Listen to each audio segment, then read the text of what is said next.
ओम नमः शिवाय। सभी व्यूअर्स को धन्यवाद करते हुए अब दूसरा एक और चंद्र ग्रहण पड़ने वाला है 28 और 29 अक्टूबर की रात को। शनिवार का दिन होगा उस दिन। एक पहले से ही सूर्य ग्रहण पड़ चुका है 14 अक्टूबर को। मतलब एक पखवाड़े में दो हो गए। ऐसे पखवाड़ा 15 दिन का होता है ना, तो इसलिए ये जो ग्रहण होते हैं वो ज़्यादातर लोगों को परेशानी लेके आते हैं। ऐसा देखा गया है कि इसकी मतलब मान्यता उन जगह ज़्यादा है जहाँ पर ये दिखाई देंगे। तो आपको बता देते हैं कि कहाँ-कहाँ और कहाँ कैसे और कितना प्रभावी होने वाला है। ये जो चंद्र ग्रहण है ये पड़ने वाला है पूर्णमासी शनिवार के दिन होने जा रहा है।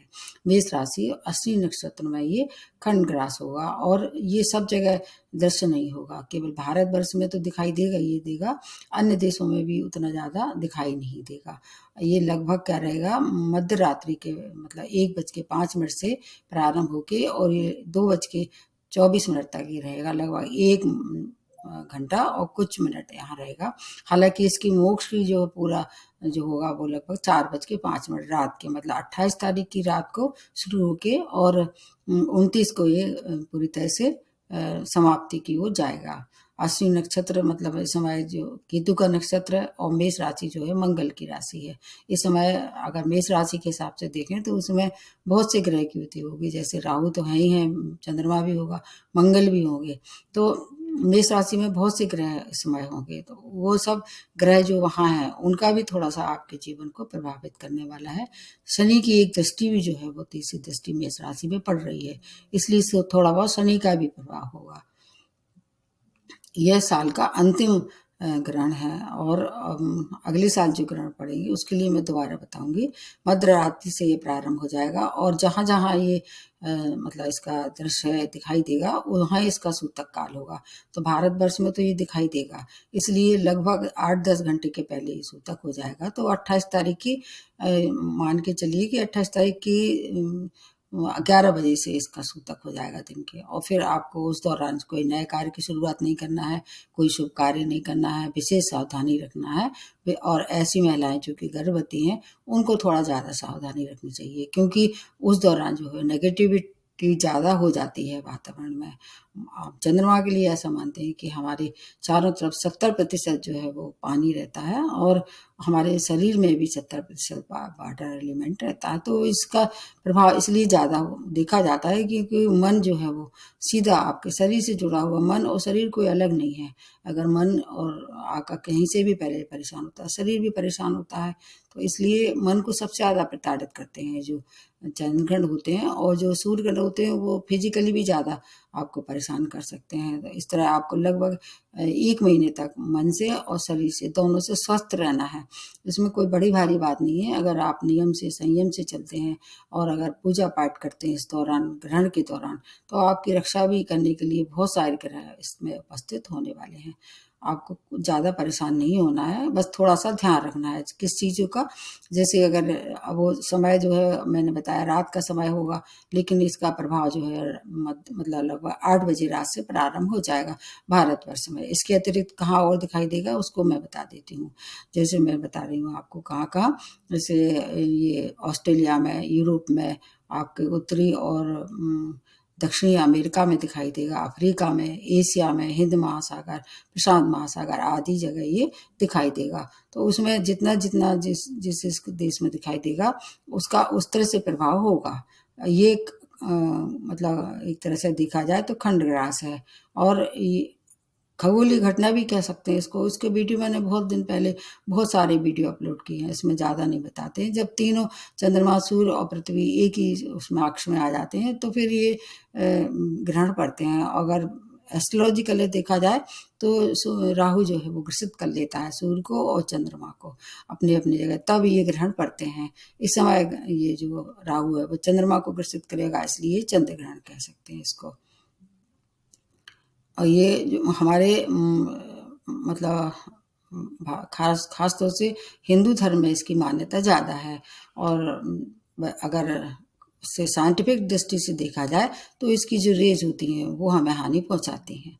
इसलिए अगर धार्मिक दृष्टि से देखा जाए तो इस दौरान पूजा पाठ सबसे ज़्यादा प्रभावी होते हैं, आपकी रक्षा भी करते हैं खाने पीने का परहेज करना चाहिए। अगर आप बीमार नहीं हैं, व्रत नहीं है या बच्चे नहीं हैं तो आप खाने पीने की चीज़ों का परहेज करें। और अगर आपके घर में कोई खाद्य पदार्थ पहले से ही है, आप फ्रिज में भी रखा है, तो भी आपको उसमें तुलसी पत्र डाल के फिर उसको थोड़ा सा पवित्रता से मतलब रख सकते हैं। मतलब उसकी अशुद्धता कम हो जाती है, क्योंकि तुलसी पत्र पवित्र माना जाता है। वैसे तो उसमें मरकरी रहता है, लेकिन बहुत चीज़ों के लिए ये माना जाता है। हमारे हिंदू धर्म में इसकी विशेष मान्यता है तुलसी के पत्र की। पानी हमारे चारों तरफ रहता है, इसलिए इस समय पानी का अपव्यय वैसे भी नहीं करना है, इस समय तो बिल्कुल भी नहीं करना है। नहीं तो आपको फिर ये चंद्र ग्रहण ज़्यादा प्रभावी होगा, आपके ऊपर बहुत सारी परेशानी लेके आ रहा है। ज़्यादातर जो है मंत्र जाप करना, मेडिटेशन करना, पूजा पाठ करना, अच्छी अच्छी बातें करना, किसी की चुगली नहीं करना, किसी की बुराई नहीं करना, नए कार्य की शुरुआत नहीं करना है, यात्राएं ना करें तो ज़्यादा अच्छा है। और इसमें अगर हो सके तो दान पुण्य ज़्यादातर करें। पहले संकल्प ले लेते हैं इस दौरान कि जैसे मान लीजिए चंद्र ग्रहण है, सफ़ेद चीज़ों का दान करना है। मंगल का प्रभाव अगर से कम करना है तो लाल चीज़ों का दान करना है। अगर सूर्य से बचना है तो आपको फिर उसमें तांबे का भी चीज़ कुछ इन्वॉल्व कर देना है। इसमें बहुत सारे चीज़ों का सम्मिश्रण होता दिखाई दे रहा है। केतु के नक्षत्र में है, इसलिए किन्नरों को भी दान आप कर सकते हैं। और अश्विनी नक्षत्र है, केतु का नक्षत्र है और मेष राशि है, और उसके सभी चीज़ों का प्रभाव जो है आपके सप्तम दृष्टि जो है वो तुला राशि में पड़ रही है। तो मेष राशि और तुला राशि सबसे ज़्यादा प्रभावी होने वाली है। और कोई भी ग्रह अगर अश्विनी नक्षत्र में पड़ा हुआ है तब भी आपको ज़्यादा प्रभाव होता दिखाई दे रहा है। चंद्रमा का संबंध मन से है, माता से है, तो मन और माता को ज़्यादा प्रभावी करेगा। अगर आपकी माता की हेल्थ पहले से ही खराब चली आ रही तो उसको एक्स्ट्रा केयर की आवश्यकता है, लेकिन कोई अनिष्ट की संभावना नहीं है। बस आपको अपना स्वयं बचाव करना है। ये जो ग्रहण होते हैं वो ज़्यादातर कुछ सिखाने के लिए आते हैं। ज़्यादातर लोग जो पहले नहीं सीख पाते हैं, इन ग्रहण के दौरान अगर अनुशासित जीवन व्यतीत करें, अपना जो समय ज़्यादा से ज़्यादा स्नान, ध्यान और दान पुण्य में लगाते हैं, तो निश्चित रूप से कुछ न कुछ आपके जो पूर्व में किए गए पाप कर्म है उसमें कमी होगी। और बस इसको दूसरी तरह से ऐसे भी देख सकते हैं। अब प्रारंभ करते हैं सबसे पहले मेष राशि से। आपके जो है वो आपकी ही राशि में लग रहा है, तो आपको सबसे ज़्यादा परेशानी और सावधानी की आवश्यकता है। मतलब परेशानी है, लेकिन सावधानी करेंगे तो बचाव ही होगा। ऐसा नहीं है कि लोग इस ग्रहण के दौरान बहुत ज़्यादा संकट में आ जाएंगे, मृत्यु हो जाएगी, लेकिन फिर भी सावधानी बहुत आवश्यक है। क्योंकि आपके लग्न पर इसलिए क्रोध की मात्रा होती दिखाई दे रही, मानसिक क्लेश, सिर में चोट लगने की संभावना ज़्यादा दिखाई दे रही है।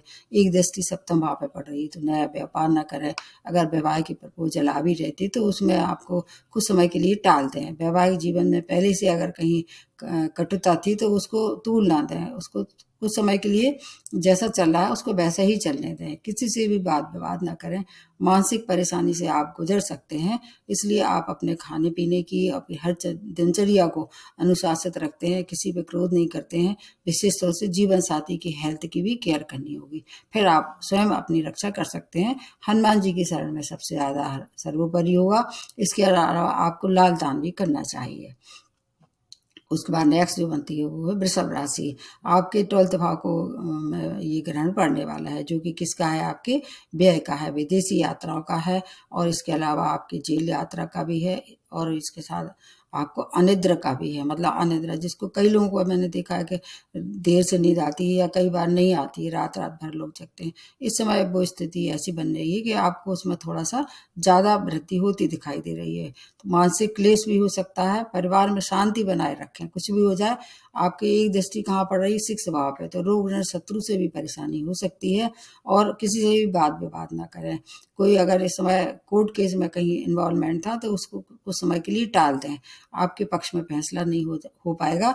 माता की हेल्थ भी केयर करें, और डिप्रेशन की अगर कोई पहले से थी परेशानी तो इलाज कराएं प्रॉपरली, और उसका मेडिटेशन करने से आपको बहुत लाभ होने वाला है। आपके लिए भी समय मिला जुला रहेगा। आपके लिए विशेष सावधानी की आवश्यकता है। फिर भी शिव की शरण में जाएं आपकी रक्षा होती ही रहेगी। उसके बाद नेक्स्ट जो बनती है मिथुन राशि, आपके 11वें भाव को में प्रभाव ये करेंगे। 11वें भाव में ये पड़ रहा है ग्रहण, जो कि इस समय 11वें भाव के हिसाब से देखें तो ज़्यादा परेशानी नहीं होगी आपके लिए, आय के लिए अच्छे हैं। एक से ज़्यादा अगर आपने कोशिश की थी, सोर्स ऑफ इनकम इस समय होती दिखाई दे रहा है। संतान की ओर से कोई परेशानी थी तो उसका हल निकलने वाला है।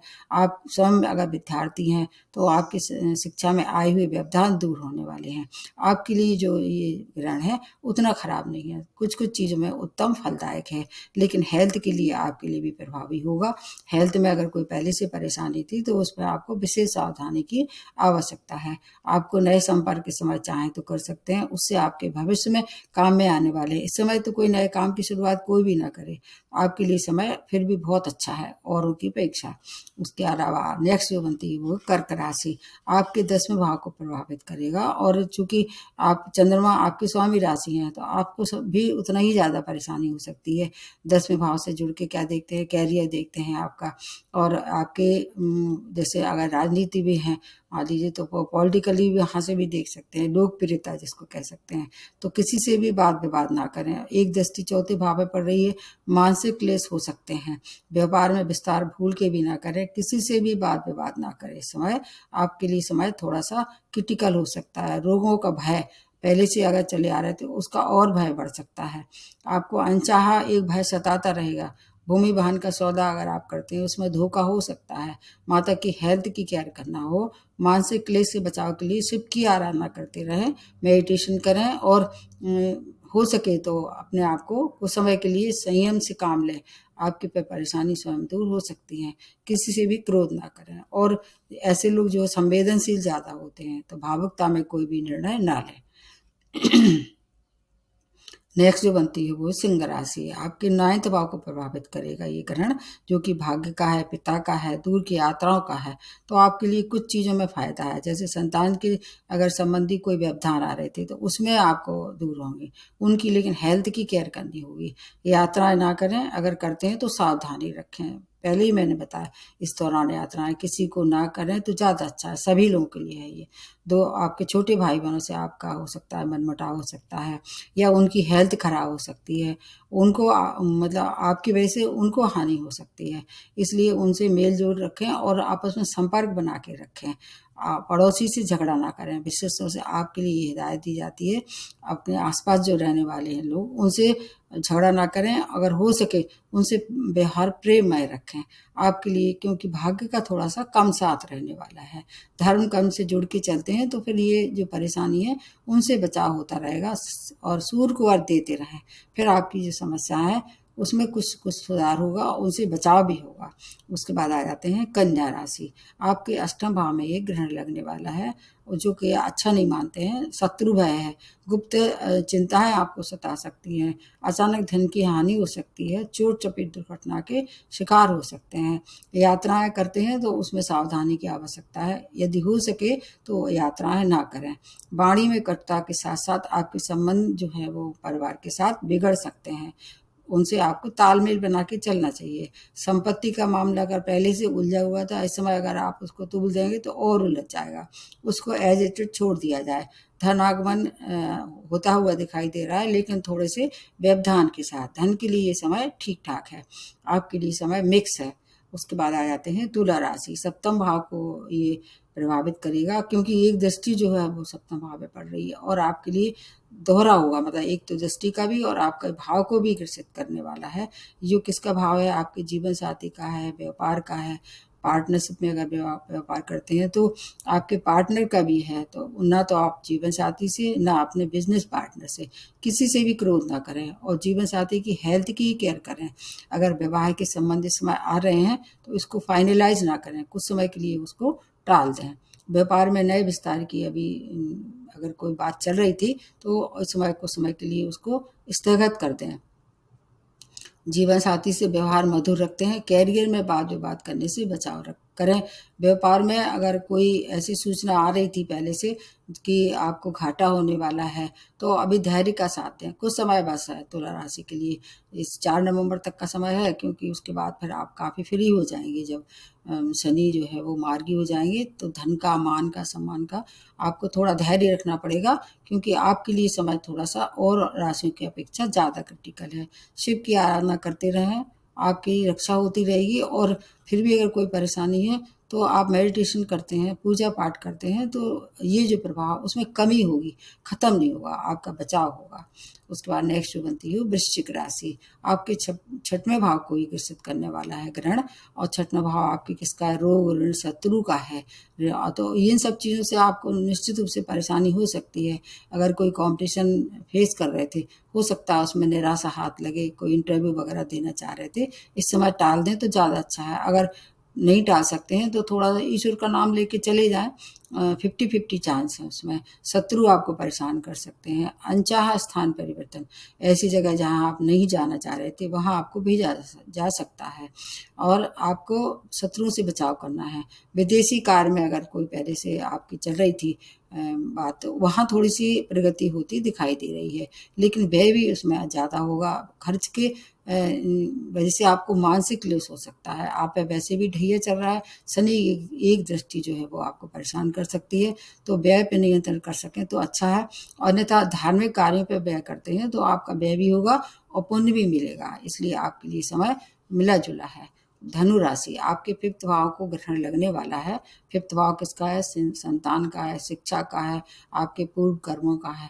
आपके लिए उतना खराब नहीं है, क्योंकि ये भाव जो है वो अगर दूसरी दृष्टि से देखें तो उसके लिए बहुत अच्छा है, क्या नाम है, सूर्य के लिए और गुरु के लिए। इसलिए संतान की समस्याओं का हल होगा। शिक्षा में व्यवधान जरूर आएंगे। चोट चपेट की दुर्घटना के शिकार आप हो सकते हैं। आय के नए स्रोत जो अभी तक आपने कोशिश कर रही थी, उससे आमदनी नहीं बढ़ रही थी, इस समय आमदनी बढ़ने की कुछ अच्छी प्रगति दिखाई दे रही है। मतलब धन आपकी तरफ आता दिखाई दे रहा है कहीं से भी। जो पहले से काम किए थे उसमें आपको थोड़ी सी प्रगति होती दिखाई दे रही है। बाकी ग्रहण का दोष तो आपको भी लगने वाला है। आपके अगर कोई पहले के ऐसे काम हैं जो आपने अनैतिक किए हैं, गैर कानूनी कार्य किए हैं, उनसे थोड़ा सा आपको इस समय परेशानी हो सकती है। आपको भी क्या करना है इस समय? या तो हनुमान जी की शरण में जाएं, या फिर आपके गुरु हैं, क्योंकि धनु राशि वालों के लिए सबसे ज़्यादा विष्णु की आराधना आपके लिए सूटेबल होती है। विष्णु की आराधना भी कर सकते हैं।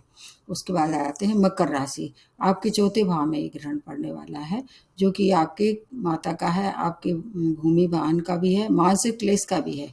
तो आपके लिए धन, मान, सम्मान की तो प्राप्ति होगी, लेकिन माता की हेल्थ खराब हो सकती है, उससे आपको मानसिक क्लेश हो सकता है। यात्राएं उस समय ना करें तो आपके लिए ज़्यादा हितकारी होगी। आपको यात्राएं करते हैं तो सतर्कता बरतें, अन्यथा वहाँ चोट चपेट के आप हो सकता है शिकार हो सकते हैं। कैरियर में उन्नति के लक्षण हैं, लेकिन वाद विवाद आपको भी नहीं करना है। स्वयं की हेल्थ की भी आपको केयर करना है। ड्राइविंग करते समय विशेष सावधानी की आवश्यकता है। कुल मिला के आपके लिए और राशियों की अपेक्षा ठीक ठाक है ये। अब उसके बाद नेक्स्ट जो बनती है वो कुंभ राशि, आपके 3rd भाव में एक ग्रहण लगने वाला है, जो कि छोटे भाई बहनों का है। तो आपको धन लाभ कराने वाले हैं। दूर से कोई शुभ समाचारों की प्राप्ति होने वाली है। यश, मान, कीर्ति की प्राप्ति होगी। भाग्य का साथ रहने वाला है। और इसके अलावा धार्मिक यात्राएं करें, उसमें सावधानी रखें। अगर हो सके तो धार्मिक आयोजन घर में करें, लेकिन आपके पिता की हेल्थ खराब इस समय होती दिखाई दे रही है। पूजा पाठ में अगर आप विश्वास रखते हैं तो उससे आपकी और ज़्यादा रक्षा होती रहेगी, और जो भी परेशानी है उनसे आपका बचाव होता रहेगा। छोटे भाई बहनों से मनमुटाव ना करें। हर तरह से, चारों तरफ से अगर आप अपने आप को नियम संयम से चलते हैं, क्योंकि इस समय कुंभ राशि पे भी 7.5 ही चल रही है। शनि आपके लिए उतना खराब नहीं होते हैं, फिर भी आपको ध्यान रखना होगा। यात्राएं करते हैं तो सावधानी रखें। उस कुछ समय के लिए यात्राएं टाल दें, आपके लिए फिर ज़्यादा परेशानी भरा समय नहीं रहेगा। उसके बाद नेक्स्ट जो बनती है वो मीन राशि, 2nd भाव को ये ग्रहण लगने वाला है, क्योंकि ये जो इति बनती है वो उन सब ग्रहों की है। 2nd भाव किसका? आपका धन का है, लाभ का है, आपके परिवार का है, आपकी वाणी का है। वाणी में कटुता आ जाएगी। संपत्ति का कोई मामला था और उलझ सकता है। परिवार के रिश्ते खराब हो सकते हैं, और आपको धनहानि होती दिखाई दे रही है। परिवार के रिश्तों में मनमुटाव के साथ साथ आपकी यात्राएं अगर इस दौरान करते हैं उनसे भी परेशानी हो सकती है। ड्राइविंग करते समय विशेष सावधानी की आवश्यकता है। आपके लिए भी साढ़े साथी का भी फर्स्ट पेज चल रहा है। शनि की दृष्टि सभी के लिए खराब हो सकती है, कुछ राशियों को छोड़ के। कुल मिला के ये है कि ज़्यादातर राशि इससे परेशानी भरा ही समय है। अगर ये 15 दिन ये और 15 दिन पिछले काट लेते हैं, लगभग 1 महीने, तो फिर हर परेशानी से आप बचाव कर सकते हैं। ये मैंने हर एक राशि के अलग अलग भी बताए हैं, जो भी आपकी रेमेडी है। आपको फिर भी एक बार और पुनः बता देती हूँ। चूँकि ये चंद्र ग्रहण है, इसलिए इसमें सफ़ेद दान सबसे ज़्यादा सर्वोपरि होगा। संकल्प कर लें आप कि आपको मतलब ये दान करना है। जैसे सफ़ेद चीज़ों में आपको दूध का दान करना है, चावल का दान करना है, और इसके अलावा पानी का दान करना है। पानी का अपव्यय नहीं करना है। चूँकि केतु का भी ये समय तो कहीं कहीं काफ़ी कुछ इसमें महत्व है, इसलिए किन्नरों को भी दान कर सकते हैं। ज़रूरतमंद जो भी आपके सामने आता है उसको किसी भी चीज़ का आप दान कर सकते हैं। खाने पीने की चीज़ों का भी दान कर सकते हैं। कोई भी दान खराब नहीं होता है। और बस हाँ, ऐसी चीज़ों को दान नहीं करना है जो कि आपके लिए अच्छे हैं, जो आपके लिए मतलब शुभ दे रहे हैं फल, उनका दान नहीं करना है। अन्यथा फिर जो आपको शुभता मिल रही थी उसमें कमी आ जाएगी। तो विशेष तौर से शिव की आराधना करें, हनुमान जी की शरण में जाएं। और अगर फिर भी कोई परेशानी है तो फिर आप, सबसे अच्छी बात है, घर में बैठ के मेडिटेशन करें, मंत्र जाप करें। तो आपका निश्चित रूप से मैं दावे के साथ कह सकती हूँ कि ऐसे कोई भी ग्रहण आपका कुछ बिगाड़ नहीं सकते हैं। आज यहीं समाप्त करते हुए नमस्ते और धन्यवाद।